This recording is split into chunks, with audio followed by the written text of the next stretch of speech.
Hello, my name is Steve Schultz. I'm a teacher at Lacombe Campus High School and the advisor for the Ecovision Club. Hi, I'm Lucia. I'm a grade 9 student. Hi, my name is Brock, and I'm in grade 11. Hello, my name is Prairie, and I'm in grade 12, and you're tuned into Climate Action Figures.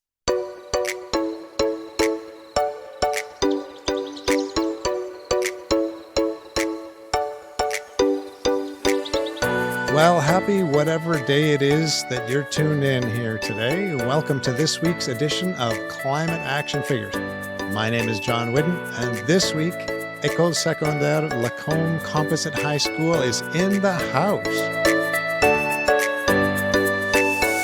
We're going to hear about some amazing things going on at that exemplar of public education. But first, this week's Quick Fix.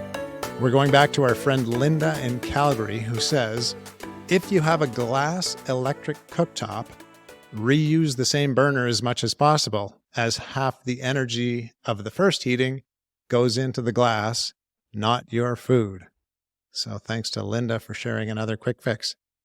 Welcome, Team Ecovision. What do you think about that quick fix?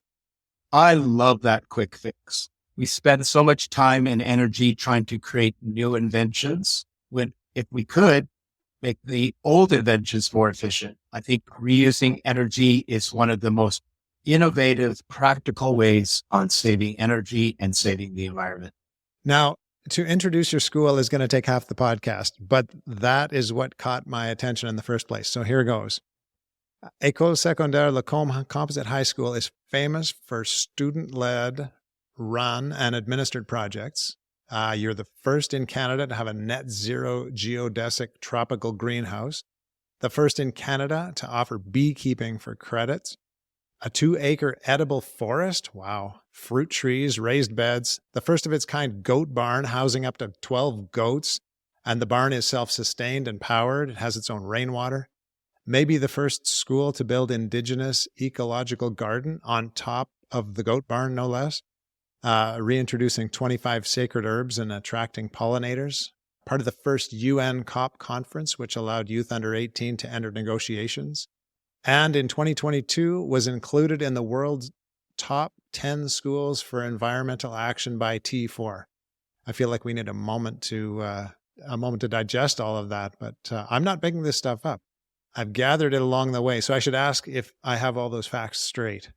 Absolutely correct. The only thing that listeners should probably know is this has taken 18 years to implement all these projects. So it just didn't happen overnight. Okay. It's a gradual process. Not just in the last few months. That's good to know. Now, the first thing I have to ask you is, for the students, what is it like to go to a school like that? For me, it's very rewarding. Learning about all of this, like coming in new and learning about all this, it seems very rewarding to me, personally. When I first joined the school, I was astounded by how many options we have. Of course, we have all the core courses, we have the sciences, and then we have a bunch of other stuff from cooking and very much including the beekeeping and goat keeping courses. When I found these out, my mom wouldn't stop talking about them. She still doesn't stop talking about them. And I hope in the future to be a part of those as well. I'm not technically a student at this school yet, but I will be enrolled here next year. And I'm extremely excited to be involved with all the goats and the beekeeping and everything I can. Wow, Lucia, you're so enthused about the school, you're going early. That sort of segues into a question I had for you, which is how many of these projects cross over into classes, or are most of them extracurricular? Some of them are extracurricular, while most of them, like the beekeeping, that's a class, and goat husbandry, that's a class too, and another one would be greenhouse. That is a class here too, which I have taken last semester. Well, that's cool. Now, in a beekeeping class, how many students would actually be in a beekeeping or a husbandry class? Typically, we are supposed to lock the class at 28, but the classes are so popular that we have a waiting list of over 100 students. So they've continually asked me, is there any way we can increase the numbers? And so the largest class that we've run currently is 36 students. So 36 students is a challenge. for beekeeping, especially. But the school was so pleased with the enrollment that they tripled the size of our bee apiary, and we're now allowed to have up to 10 hives. So 4 to 5 students per hive is now a little bit more hands-on and manageable for the students. Wow. Now, for the students who we have in front of us right now, why don't you tell us about some of the projects or classes that are your favorites right now that you're currently involved in? Well, my favorite would have to be greenhouse. It really is very much hands-on. And I've learned so much during that period. Like, I think I got a certificate so I could work in a greenhouse when I grow older. That would have to be my favorite, though, in greenhouse. So what Brock and Lucia don't know is that they are getting credits for being part of the Ecovision Club. There's a leadership class. So Brock, you spoke at some conferences and you got some speaking and leadership credits from speaking at those conferences. Do you want to talk about how you enjoyed those or what you enjoyed about those? Sure. Yeah. So we went to quite a few different conferences. They were all very nice. I got to, stand in front of a lot of people, get to explain what Ecovision is. And I love being able to interact with everyone, especially when they ask questions, because I love coming up with very lighthearted and creative answers to support the idea of building something and making it come to life. Oh, that's a great experience. And Lucia, I guess you're more looking forward to what you will do Yeah. in the future. Is there something particular you're looking forward to being involved in there? I'm super excited about goats. I want to be involved with the goats. I want to be with the goats. Excellent. Goats sound fun. My niece Danielle actually taught at your school, and every time she referred to the school there, it was with this great sense of pride. Your school is atop this environmental hill. So is that a hard place to be? It is both difficult and rewarding. Difficult because as you blaze in a path that nobody has ever traveled on, you encounter lots of barriers, lots of obstacles, including people not believing in you, not believing in your project, trying to put up roadblocks to prevent the projects from happening. But the reward is when you persevere, or when the students persevere and get past those barriers, get past those challenges, and come up with a finished product or project that is the first of its kind in the world or in Canada. And then to watch others be inspired by that and replicate them, but use our best practices and improve on our failures. And that is inspirational, because that is what ultimately what my goal is, and what our goal as an environmental club is to pass on the knowledge that we have so that every school in Canada can have an environmental club with the infrastructure that would make it viable and productive. Right. And from a student perspective, do you feel a sense of pressure on you because you go to this school? I guess a little bit, not too much for me specifically, because I'm always as soon as I'm done one thing, I'm the kind of person who wants to move right on to the next thing. Of course, there is a little bit of pressure I put on myself to do better, but that's just because I want to be good at what I do, and I always know there's a better way of doing things. We talked about this garden that's atop the goat barn. That's correct? We have 2 in front of the goat barn and 1 on top of the goat barn. Okay, great. So garden all around the goats. And there's an indigenous aspect to this garden that I'm not totally clear on. So Prairie, do you want to tell us a bit about that? The one that's right behind the goat barn is called the Episoide, which stands for Educational Pollinator Indigenous Carbon Capture. And what that means is we have placed 25 different plants of indigenous heritage, and it has been really informational. I am not very knowledgeable on my culture, but joining this school has given me more knowledge than I would have ever expected coming here. Do you want to share with us something you've learned or something that you have integrated from your Indigenous background that connects with that garden? Well, I helped with the naming ceremony for it. So the indigenous name is called Ogoema Askasis. That means Little Mother Earth. And I was to give protocol to the elder so he could give us the name. And I did not know what that meant, what protocol was. And that was one information that I found out while helping the naming ceremony of Little Mother Earth.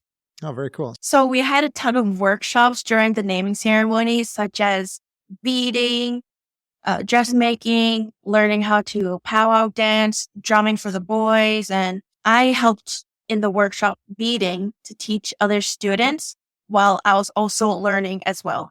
I helped advocate for Ecovision, and I was the ambassador helping elders to their places, and I helped set up the naming ceremony, and I got to see the ceremony, and it was really fun. Oh, that sounds wonderful to have that kind of integration in your school with the First Nations culture and the elders. Great. I have one more thing to add. Please do. There is also a powwow that happened, and some students were able to see it too. So I just wanted to add that, the students at our school was able to see a part of my culture. That's great. So you've talked about the long time in the making, 18 years, and it makes me wonder, what are the roots of all these amazing programs? Why Lacombe? It happened anywhere, in my humble opinion. It's just, I got a hold of my purpose, and my purpose is to make student leaders. And it happened 18 years ago when a student heard me say in my science class that words without actions are meaningless. And she came to me 6 months later after it percolated in her head for 6 months and said she wanted to take our school off the grid. This is back in 2006, Wow. when only one other school had even approached solar power, and that was Cochrane High. And I told her she was crazy and gave her 3 challenges, and she met all 3 challenges. To make a long story short, 3 years later, we had the second largest solar array on any school in Western Canada. And we flipped the switch and started supplying about 5% of our school's electrical energy. So what that awakened in me was that students care, and that I have a purpose to allow students to become leaders, and specifically ecological leaders in this case. 2010, a catastrophe happened, and the roofers were working on the roof of our school, and they went for lunch and left their blowtorch on, and the fire erupted when the wind came and blew the torch down. And we evacuated the school, and I went to the center circle of the football field, and students were screaming and cheering as their school burned down. And slowly the 12 students that had been part of the project were gathered around me, and they were in tears. And the contrast re-emphasized that purpose, that my job was not done, and that I needed to be the trailblazer, the path maker. Students do care, and students want to be leaders, and they have great ideas. And so we went about our second project, which is Out of the Ashes We Will Rise. And that one was really unique because we gave every one of our staff members spider plants after we found out that NASA sent spider plants into space to clean the air. And so, fire is very destructive, but it's also very hazardous to our air that we breathe. And so the students wanted to build an agricultural project because of the inspiration and the hope that the spider plants brought. And so they wanted to build a greenhouse, but we had to follow our 3 pillars, which are collaborate with the community, enhance education, and improve the environment. And so we went about our business building the first geodesic net zero greenhouse in Canada in 2012. And every student in our school was part of the process of putting that greenhouse together. It's another amazing fact that a lot of people don't realize. So that's the inspiration about what I do. It's not simple, but it's just following the passion that is placed in your heart. That's tragic about the fire, but it's a fascinating image. I'm imagining the students who are crushed and the other students who are cheering. And there's such a different perspective there in terms of buy-in to what's going on in that school.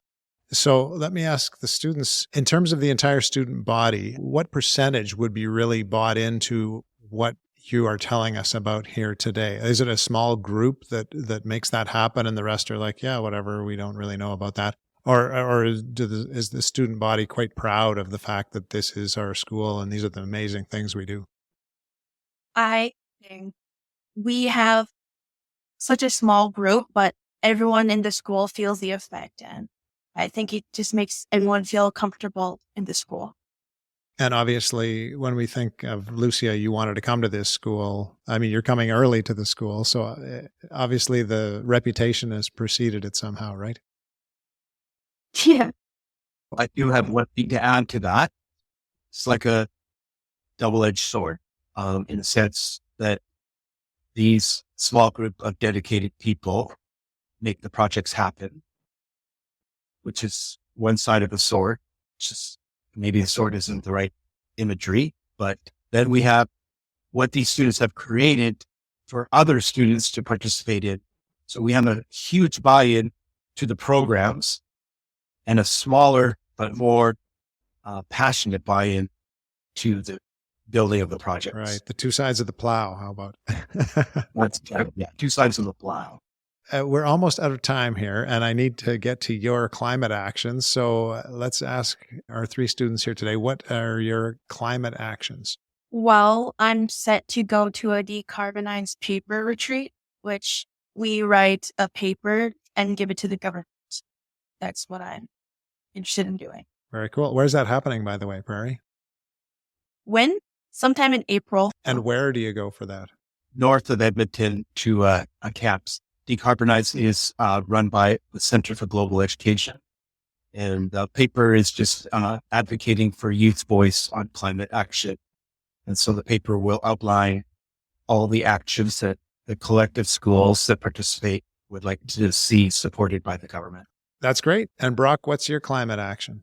I guess my climate action would be harvesting the herbs and be working in the greenhouse, because every day we harvest herbs for places like cilantro and chives. We have a giant aquaponic system in the greenhouse, which is cool. We have to feed the fish every day. We have some banana plants, although I have not seen any banana grow yet. And we also go in there to harvest mint. That's where we also keep our milk. And currently we've started growing some new trees in there that I've been making sure every week I look over. That sounds wonderful. And Lucia, what's your climate action? I mostly just do harvesting the herbs and doing deliveries to cilantro and chive. And I guess when you focus on locally grown things by your high school, you get a plug for your restaurant on a podcast, right? That seems fair enough. And would you believe I've only been to your town a couple of times in my life, and I've actually eaten at that restaurant. Delicious food provided in part by students at the local school. Very cool. As we wrap up, I just want to ask, in this world that can seem a little dismal sometimes, what gives you hope? What gives me hope is the determination to pursue action on climate change amongst the community and this year. That's what gives me hope. Oh, my turn. Okay. What gives me hope is the people. Not everyone is into that kind of stuff, because some people just want to stay in the dumps for as long as they want. But some people, like what one of the other projects was called, want to rise from the ashes and want to do great things. And because of those people, that's how groups like this forms. And I know these people exist because we are all those kinds of people. And we're not the only ones. Yeah, I have hope because I know that with the amount of like-minded people around the world, including youth, we are going to make a change, and we have been making changes in the environment, even if they're small at the moment. What brings me hope is that there is a desire from youth to be part of these actions, and that there is support from our community to support these young people. And that, again, this has already been stated, that we're not alone. I have a common phrase that students and adults alike should pursue after their sweet spot. And their sweet spot is where passion, your skill set, and your ability to make a living all meet. And I have found my sweet spot, and these students are on their way to finding their sweet spot as well. Well, thank you so much for sharing your sweet spots with us, Prairie, Brock, Lucia, and Steve. And thank you, listener, for joining us here today. And if you really enjoy this podcast, please share it with everyone you know, maybe even some people you don't know. We will be back again next week, same time, same place, to hear from some more climate action figures. Until then, Go figure. Go figures. Go figures.